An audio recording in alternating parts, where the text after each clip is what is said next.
Visit our office at 8140 Oak Landing Road, Indianapolis, Indiana, 46236. Geist Orthodontics.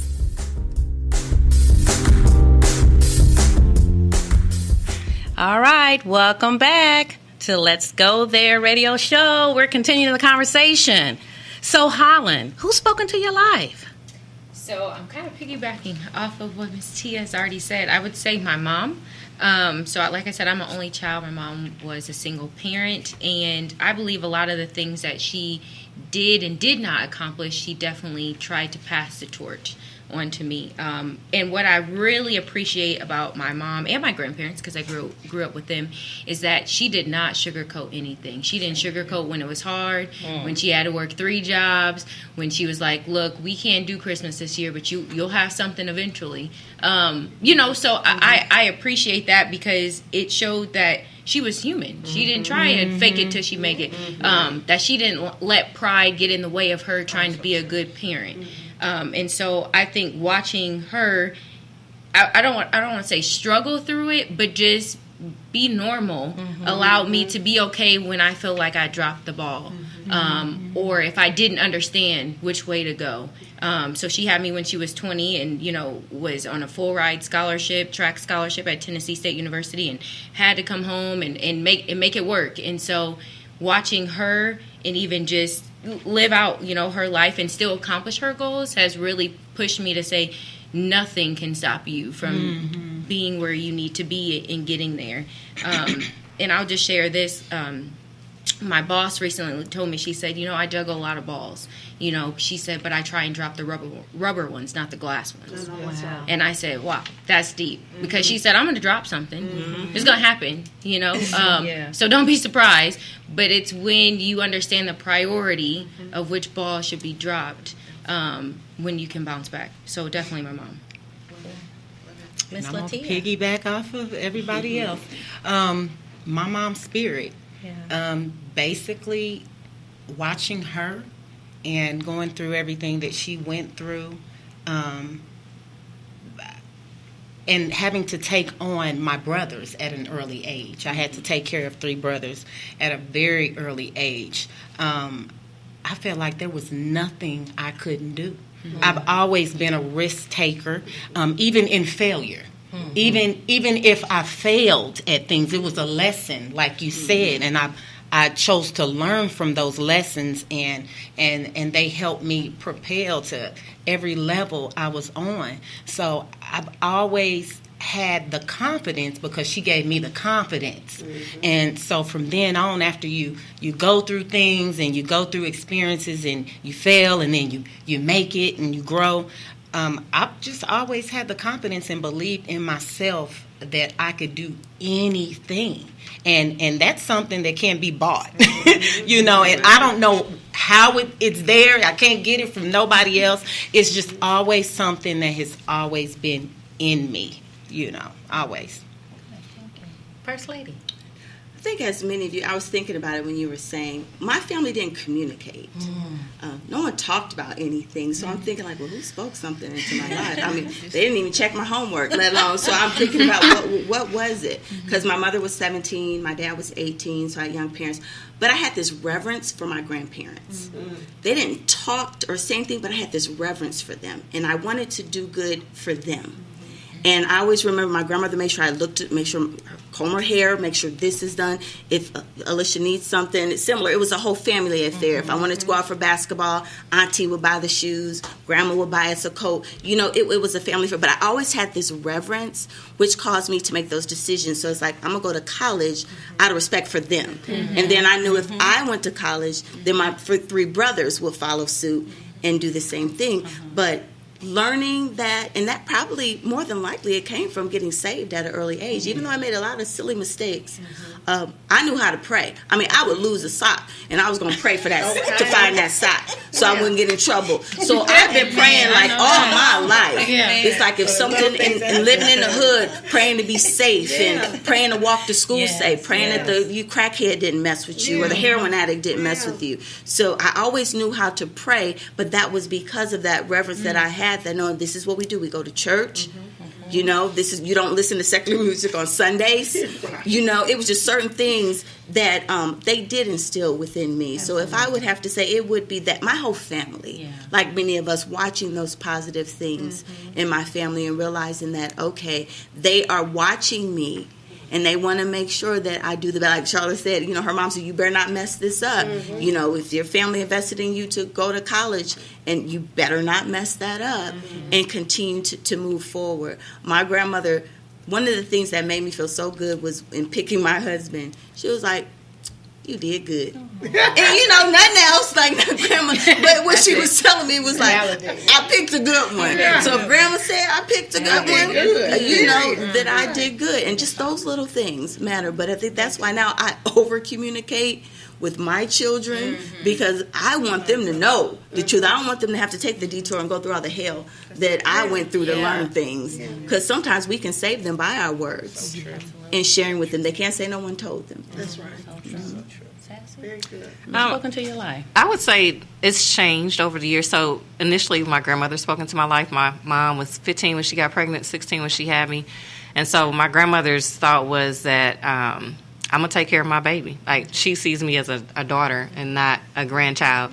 And she was determined that I was going to be successful at all costs. And so I lived with her for an extended period of time. And her thing was, and she said it recently, she said, you were the only one that would go to school for me.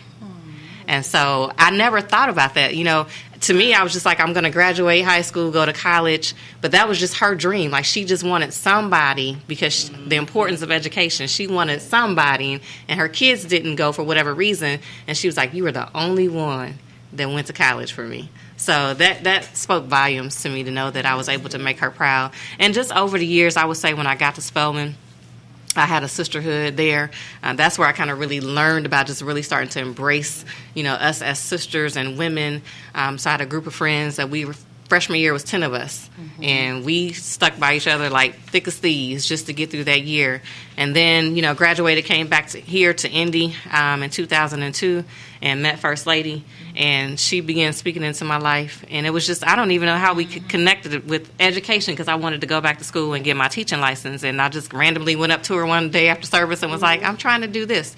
And from there, she began speaking into my life, even when I left New Life and went to another church. The thing I love about her, and I always say this, is that she never turned her back on me. You know, sometimes you go to a church, you leave, and then the first lady get mad because you left the church, and they're like, well, I don't want to fool with you because you ain't a member of my church no more. But exactly right, you're an outsider, you're a traitor. But she still never turned her back on me. So we would still meet and have mentorship conversations, and so I appreciate that about you, First Lady, and even to this day. And then just along the way, I've met women. Tia, you've spoken to my life. You were there at a very important time. So, you know, Charlotte, you've spoken into my life. Tammy, the time that we've connected, you've spoken. I've watched you when I came to UNCF and then met you. And it's like, this lady is doing it at Teen Wars. Like, you a bad mamma jamma. People just don't know. And just to see how you carry yourself, especially when you talk to the Caucasians, I hate to say that, but just watching how you are so graceful and just, you make them feel so welcome. And so, yes, and, you know, Tia, we've been rocking since 2005. So, you know, over the years, there's been various people at different points in my life. I feel like God has brought the right people to speak into my life to let me know you can do this. Because like everybody said, it gets hard. There's still days that I look at myself and somebody will say, well, you're so intelligent. And if I could be honest, I'd be like, I don't know what you're talking about. Like, I'm just like, what do you mean I'm intelligent? I don't, you know what I'm saying? I have those days where I just don't see it. And so just knowing that people support and love me. Yeah, that's good. Well, obviously, I will share who has spoken into my life, and it goes way back to my father originally spoke into my life. And you would think that what he said would have discouraged me.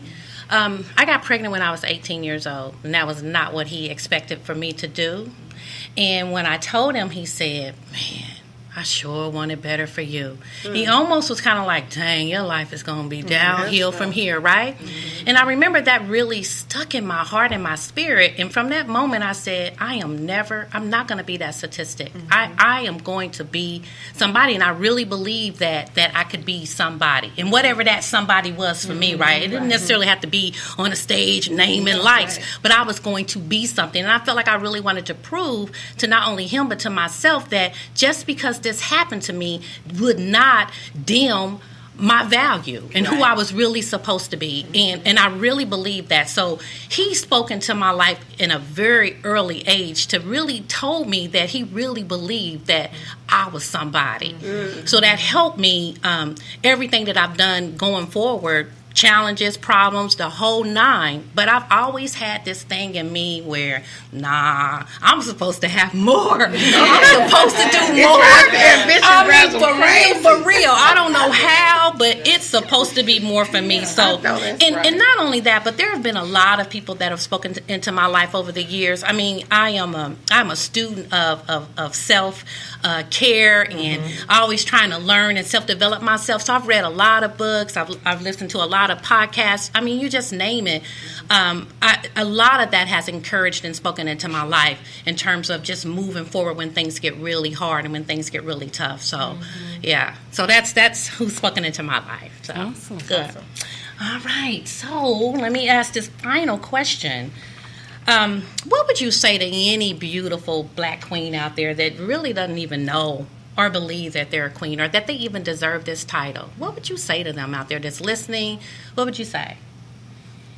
Sum it up. What would you say, Charlotte? What would you tell them? I would say to really get to know yourself so that you can understand why you feel like you're not a queen. Get to the root of that thing, chop it down, and be able to pour other things in that can eradicate the feeling of not feeling worthy, not feeling enough, not feeling confident, not feeling like, because once you get rid of that, the world is your oyster. So I would say first you have to have a relationship with God because He's the one that's going to fill you up. Yes. I don't believe you can be filled up without Him. Yes. Then I believe you have to find your passion and your purpose. You have to connect with something. It has to be something that drives you. Yeah. Because without something that drives you, you won't go nowhere. You're just going to stay stagnant. Then I believe you have to become one with the mirror. You have to look at yourself every day until you get it right, until you believe it. And you got to tell yourself you're beautiful. You got to tell yourself you're worthy. You got to tell yourself, no matter what anybody else thinks of you, this day is going to be great, And then you got to tell yourself when you done messed up, you need to start over again. So I believe you have to, like Charlotte said, you got to know yourself better than anybody else does. And only when you do that, you can find your real beauty and believe that you're a queen. Because other than that, I can tell you you're a queen all day long. But if you don't believe that you're a queen, those are just words to you. You have to connect with yourself. And people don't realize that it's so important to take time for yourself, like without having anybody else around. Because those people don't matter if you still feeling lonely. Oh, so true.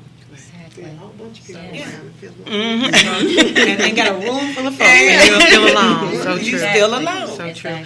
So I guess I would say before we start grabbing at other titles in our lives or allowing other titles to rest on us, mom, wife, girlfriend, whatever, you really do, and both these ladies have said it already, you got to get to know who you are.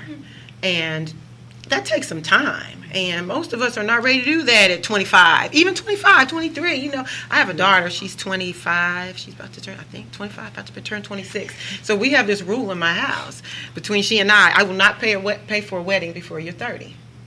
And she's like, don't even come at me and ask me. I don't care who he is, what he got, what. No, not before you're 30. And you got to do a couple things. You got to travel. You have to buy a home for yourself, a condo, something, and you That's have to good. buy yourself a diamond. That's good. I don't care what kind of diamond, but buy yourself something, because one, it's that sense of accomplishment, taking the time to get to know who you are. Who I am at 47 is so different than who I was at 37, 27, and certainly 17. I really didn't start learning who I was until I was 30. And I done been somebody's mama, somebody's wife, Everything. and this job, and that, and it's like all these things started to define me before I really knew who Tammy was. And my identity, and both of you